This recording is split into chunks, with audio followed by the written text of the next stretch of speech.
The Grow My Cleaning Company podcast helps owners of cleaning companies just like you to grow your company and yourself so you can make more money and finally get the time and money freedom that probably got you into this business.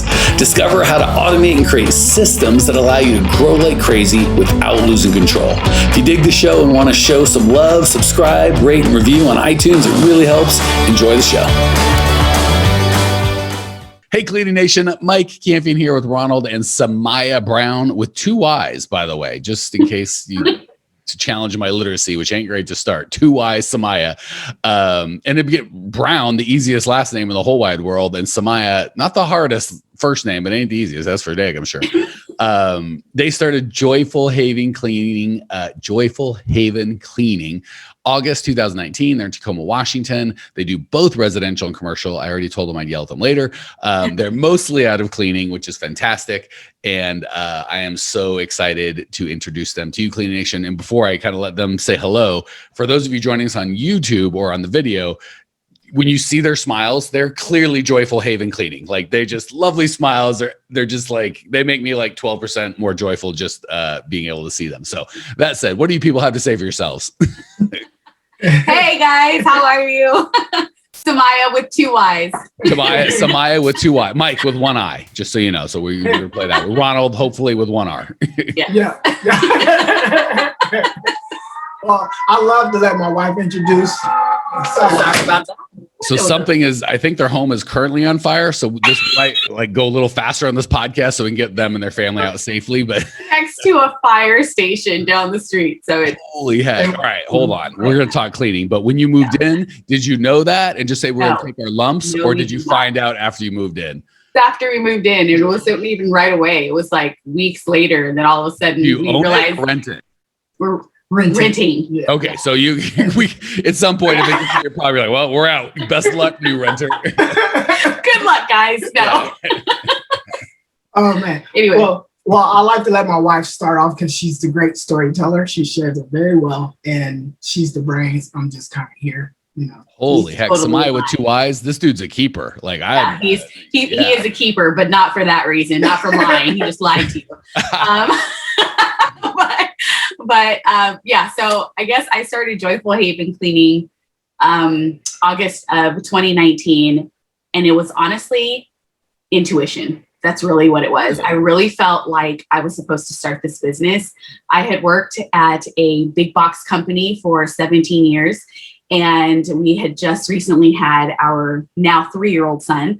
And I wasn't happy, and I knew it was just time for me to do something else. And so I had always really been into cleaning. I had worked off and on with one of my girlfriends in her cleaning company, and I just loved it. I loved the passion, and I just could really get behind it. So I just started my own thing, jumped in with both feet, had no clue on what I was doing on the business aspect. The cleaning side I knew, but the business aspect had no clue, and ended up with a business partner out of fear for myself. Just so for anybody out there, if you feel called to do something, don't jump in with someone out of fear. Just do it because you're called to do it. Hold on, I gotta jump in because you just touched on something really important we see all the time. So 2 things I heard that I want to make sure Cleaning Nation doesn't miss. And we're gonna finish your story, but you're dropping like gems here that I want to make sure we pick up. So first of all, I love the self-awareness of like, this isn't what I want for my life. Mm-hmm. And the intuition, you know, like there's a reason I've never heard the phrase men's intuition. I'm sure we got a little of it, but that bandied about a little. My intuition would be smart enough to marry a chick that's got great intuition in my bride. Ronald's like, I'm with you, baby. So I love that you were in tune enough with yourself to be like, hey, this isn't what I'm looking for, and willing to make a change. And what you said about getting a partner, having for 25 years now, I've had my own business. I've coached, I've been in masterminds for years at a time. And by far the number one headache, problem, issue is partners. Rarely 1 in 100 might be a good partnership. And 99 when they're bad, they're not just a little bit, they're really a bit bad. So if you're going to have a partner, probably wouldn't be something I'd coach you on, but I wouldn't fight you on it until I love that you're honest enough with your own self and your own surroundings to go, I did out of fear. I didn't. So it's one thing if Samayyah and I meet and I've got I'm really good at client attraction. I've got this really good skill, but man, am I terrible with any sort of operations and hiring. And she's the opposite. And we strategically decide to get together and combine our skills. There's still a very real possibility that Samayyah decides that she and her husband want to do this and me and my wife want to do that. It may not even be wrong. Like, we just have different visions, and there could be some conflict, or, maybe I'm just a dirtbag and I lie, cheat, and steal, and Samayyah stuck with me, right? You never know. I didn't want to make you the dirtbag, Samayyah. She's like, oh no, that was my experience. Yeah. So there's kind of like best case. So best case is we just hold hands and skip like off into the sunset. Samayyah's laughing. She's like, I don't think that's going to happen, dude. I like you, and I don't think that's going to happen. Second best case would be, we're both honest people of integrity, but my life and what I want out of work and life is over here. And then Samayyah's a little different, but we're both good people. And we kind of have to find a way to part friends or just work that out. And then worst case, which is very realistic, is one guy or gal is just a complete, they don't tell the truth, or they're just, it's not an integrity match. So if you're going to take the chance, which I recommend you not, at least have some sort of strategic thing, right? As opposed to me going to Samayyah going, I'm terrified to do this alone. And Samayyah going, I'm terrified to do this alone. Maybe we should do it together. Very common. So I'm not judging Cleaning Nation or even Samayyah, but great opportunity to save that. And then the second thing you said, God bless it, it was so good. I didn't want to miss it. You were talking about starting and you found your friend. Oh, very, very common for people to go, I know how to clean and I'm very clear on what I want. I have no freaking business savvy or experience at all. Mm-hmm. Nothing to be ashamed of. The shameful part is not to recognize that and go, I better fix it. I better go figure it out. The problem is so many of us are really comfortable cleaning or doing like our comfort zone stuff. And we're just going to stay here and never figure it out. And we're just going to do what's comfortable, which is fine, but you're never going to grow. So I love that you were like, I'm looking to grow, and B, you recognize, most people don't recognize that partner thing. Like, I was just scared. Like, it wasn't, we make up a bunch of stuff like, oh, they've got capital, or we think it's some strategic line. It's just, I love your honesty. You're like, nope, I was scared. And it kind of bit me right in the butt. All right, back to Samayyah. Yep. Yeah. And so what's interesting is I was scared, and I didn't, scared of failure and just not really sure of how to make everything happen. And so I jumped in, and unfortunately, it did not work in my favor. And so in February of the following year, 2020, we ended up parting ways, and I lost everything because of corruptness. Basically, it was a lot of fraudulent stuff that happened, and I had to start from scratch all over again. And I was okay with that because I knew the vision I had and the vision I wanted was different than what we were doing. And I also knew that I was called to this. And when I feel like you're called to something, everything works out the way it's supposed to. And so I felt like I had lost a huge weight, and I was able to now reinvent and recreate this the way I felt like it was really supposed to go. And this time with a lot more confidence in self. And so that was right before the pandemic happened. And I'd gotten a couple clients, and it was great. And then all of a sudden, the pandemic happened. And ironically, I blew up. I ended up with 30 new clients in 20 days. And it was just me. And so it was a lot to take on. And my husband was currently employed. And so he was helping me out any chance he could, taking days off, using vacation time, all the things to help me out, because it just got really, really full. And in that pandemic, he actually lost his job. He was laid off. But we were doing so well in the cleaning business by that point that the cleaning income almost quadrupled his income that he was bringing in. So we didn't lose anything on that end. And so from that point, we've just been growing. And when you mentioned I was giggling in my head when you said that, about not, what was it about fighting, knowing like, oh, I'm good at this, or fighting, like how to do things. I'm very strong-willed and very determined, and I don't always know what's right. And so ironically enough, this one is, he calls me the face, but this is literally the brains behind everything. There would be, honestly and truthfully, no Joyful Haven without this guy, because he came in And the first couple months were really hard, to be honest. I'm not sure how we're still married. And I say that honestly, because we were struggling relation-wise, just because I was just fighting him on everything, because I had it my way and I wanted done my way, but he had a completely different vision and understanding of structure and how to implement things and all the things. And so finally, when I decided to get out of the way and just back off, things really, it just like shot up, like everything took off in such a great way. And he automated everything and put a lot of procedures and structures and things in place that really has benefited us in an amazing way. And so that's where we are currently. It's been rough though. We still have a lot to work on. But another thing to add to that you didn't say, we didn't know we were pregnant either. Oh yeah. So we were surprise. Yeah. So we had is that your first baby? Our third. Okay. Not that it makes it any less, actually might make it even harder, but it just context wise. Right. So you already got two at home and yeah. And an older kid. We have a 22-year-old. I have a 22-year-old from past. We have a 3-year-old. So big gap. And then we have a 3-month-old. So, but for those of you who can't see, Samayyah looks like 31 and a half. Like that's the pretty bold. She's looking good for I've got a 23-year-old. And when I was younger, people were like, oh, you look so young to have a kid. Now they're like, I'm like, I have a 23-year-old. Like, yeah, okay. Like, so it kind of like makes sense with Samayyah. If you see, you're like, where would you start? Yeah. But yeah, I've got a 23-year-old and a 5-year-old. Yeah, when you're 12, I'm doing the 12 sounds about right. A 23-year-old and a 5-year-old, and my wife has no more ovaries, so we are like done and done. Yeah, no uterus, like for other reasons. We're good. But yeah, we are. If she gets pregnant, it is definitely by the will of God, and we'll take that baby. That would be impressive. The next Jesus, got it. Yeah, she always says like Dr. Eckel has some explaining to do. She gets pregnant because she's supposedly not equipped. So, all right, but there's so much. We haven't even got to you guys' question, but there's one other thing I want to mention for two other things. One, I love when you're like, I started over. I would say you started out, you said from scratch. So I agree you started over, but not from scratch. I think you really took away an education and a clarity that if the time doesn't feel all that valuable compared to what you perceive to have lost, but I think that's a big deal.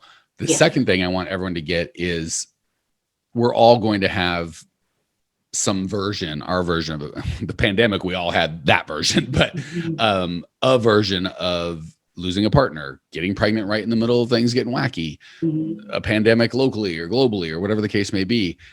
And so many people externalize and go, well, we got pregnant. Not my fault. Well, my partner's a dirtbag. Not my fault. Well, the pandemic had, not my fault. And maybe they're your fault. Maybe they're not. But you don't really have any control. Once you're pregnant, you're pregnant. Once the pandemic hits the globe, the pandemic is at the globe. And once you're in bed, partner wise with someone that's not ideal, that's where you are. So how you responded, I think, is really the power in that. So you seem to just be taking that on naturally, but that's a big deal. Most people don't. And holy heck, we coach a lot of folks who are married and have a business. My wife, up until 2 or 3 years ago, is pretty involved in our businesses, and it is freaking tough.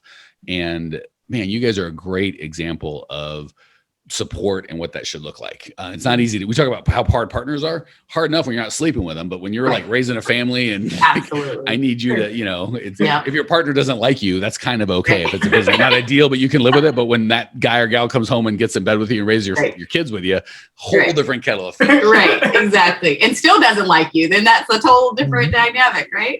Right. So I love that you guys navigated your way through that. So I've so many things and thoughts, but I want to make sure we get to the coaching you want. So question you had for me, how may I serve you all today? Oh, yeah. We just wanted to know, like, what's the proper percentage to withhold out of our business for taxes? All right. So there's two questions embedded in that. One would be for our friend, the government. A little bit of sarcasm when I say our friend. Right. As much as I like roads and, police and schools and all the other nonsense that they provide, the 60 some percent or whatever we pay, whatever. They're not always super effective and efficient with money, but so there's really two parts. How much, and depending. So one of them, I'm going to give just the best answer I can. One of them is a tax question, which really has to do with your personal situation. How is your company incorporated? Do you have other income? What kind of retirement plans do you have in place? What is your income this year compared to last year? What do you expect it to be next year? How old are you? What are your goals financially for retirement? There's just a lot of stuff that kind of is embedded into that. So it would be irresponsible, even if I was a tax expert, which I'm not, certainly not a licensed CPA. Even if I was that, it'd be irresponsible for me to go 16%. Like, so like, that would be like you guys going, what does a car cost? And me giving you an answer. It's like, well, I have 37 questions I have to ask you before I can give you a fair answer. So without kind of chickening out, I'd rather give you better coaching. I would find a specific tax professional in your area, or at least that knows the laws of your state. Because if you're in the States, which I know you are in Washington, we've got federal taxes, which any CPA global or in the United States can, or licensed in the United States can do. State taxes, which I don't know if you guys have in Washington. And then oftentimes there's local taxes. So you just need a professional accountant that can really look at your situation. A lot of times people do stuff like, I'll do Quicken, or, I don't even know what they're called, like, some sort of automated tax thing. And if both of you have a W-2 job and just make your money and maybe have a deduction for your house, maybe you don't, that can make sense. But when you have a business, there's a lot of opportunity for deductions that you'll want to take. So, and again, there's, depending on your circumstance, you might have to pay annually or quarterly, or there's just all sorts of different ways the government can get in your pocket and be like, here's what you owe. I forget who it was. Some billionaire wrote a note with his taxes going, I've spent hundreds of thousands of dollars on accountants trying to help me figure out this tax thing, and we still don't know what's right. Here you go. Here's our best guess. So yeah, for me, without knowing a lot more details, and certainly without being a licensed certified public accountant, for me to go, here's a percentage for you, would make no sense. But the general answer, and we're going to talk more about profit because I can't answer you on that. That's a much more specific answer. But the tax situation, I guess what I would say is find someone that is an expert in taxes and get their feedback. The one thing I will tell you is the mistake I made as a business owner for a long time was I would let my CPA give me financial advice. And oftentimes CPAs aren't that good at running businesses. So I would expect my CPA to be more than what they were, and they're not. So just as I'm like, if we were talking off air and I could have some more personal information about you, I could give you some generalized tax information, but I go, I'm not an expert. I know more than the average bear because I paid a crap ton of taxes, and I paid tens or hundreds of thousands of dollars of people to make sure I'm paying the least legal amount of taxes that we pay. So I know some things, but I would still tell you consult an expert. The problem is a lot of times CPAs don't do that. They'll start giving you business advice and they're not an expert. So rarely are they an expert. If they are, they're general and they're not even in your business. So I would encourage you not to listen to a Yahoo like me who knows a lot about business, but isn't a tax advisor. Don't listen to me on, listen to what I have to say, but obviously go to a professional. That's what they do for the real advice. Same with your CPA, not just the Browns, but Cleaning Nation. When your CPA starts spouting off about business stuff, I'm not saying you can't listen, but really feed it against someone that knows what they're talking about. So just make sure. Same with labor law, right? If you're like, hey, is this a legal ad to put in my area? I'm like, I don't know, man. You need a labor lawyer in Seattle. I don't know if that's discriminatory or legal, or I can give you feedback on if it's effective from a business perspective. But I'm going to tell you, talk to a labor lawyer. A labor lawyer is going to tell you if it's legal. He's going to be garbage at telling you if it's effective or not. So does that make sense in terms of kind of when and how to use professionals? Okay. So now let's talk about profit, which I'm a lot more confident on. So basically there's the profit. And then after that, you got to get with your tax person about how do we divvy that up between Team Brown and Team America, right? So what we coach is a 50-30-20 breakdown. So 50% of your revenue should be cost of goods sold. I love that you guys aren't cleaning, right? So if you've got $10,000 a month in revenue, 5,000 should go to cost of goods sold, right? And I know a lot of you guys are like, oh, I just do it myself, so it's free. Okay, I get free. It's a pretty relative term. It just costs you your life. Other than that, sure, I guess it's free. Like time, no big deal. Yeah, your life. Yeah, a day at a time, a year at a time. If that's what you want to pay, then go get them. It's so funny because so few of us get into this business going, I want to be a cleaner. I want to clean toilets till I die. But then they go, oh, I clean because it's free. I'm like, what are you thinking, dude? You could have got a job cleaning for money. Like, why would you be an owner? Exactly. So 50% for cost of goods sold, 30% for overhead, which is all expenses, not cost of goods sold. Marketing, professional development, lawyers, all the kind of stuff that we're talking about that's not physically doing the cleaning or providing the service or product that you sell. 30% would be cost of goods sold and cleaning. 20% would be profit. this is specific to the cleaning industry, right? If you talk to your CPA, he might go, that's way too high or way too low, depending on, for supermarkets, 20% profit would be way too high, right? They make like 4% margin. For a coaching company, it'd be way too low, right? So that, again, that's why you want to kind of have specialized expertise that knows what the heck they're talking about. So generally, that's what I'd break down my profit and loss statement into. And if I'm not making at least 20% profit, I'm going to first culprits, probably cost of goods sold. And people think, oh, I'll grind my people and see if I can get them to do it a little quicker or pay a little less wages. It's almost never that. It's almost always raising prices. We're not charging enough. The 30% overhead, same thing, like, oh, my overhead's too high.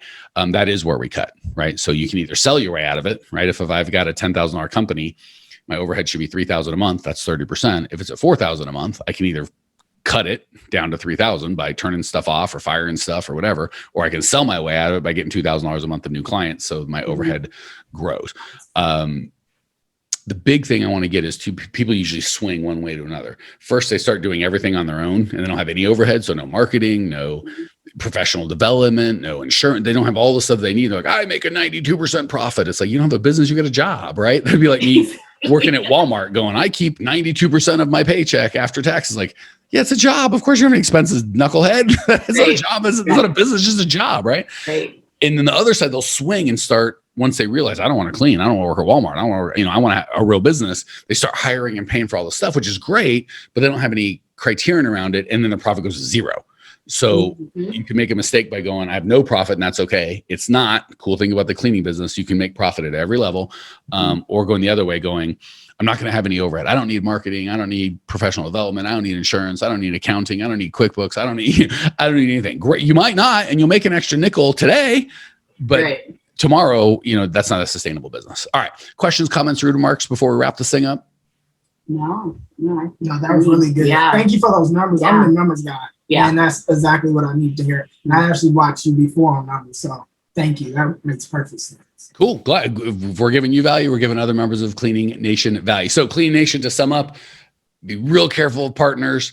If you are going to have a partner, make sure it's your partner for life. And even then, my 2 cents is if and when, and God bless Samayyah and Ronald for not getting there. But if it was, hey, it's this business and us partnering or a marriage, kill the business, separate the partner, always put the marriage before the business. I promise you, there's no business worth sacrificing that relationship.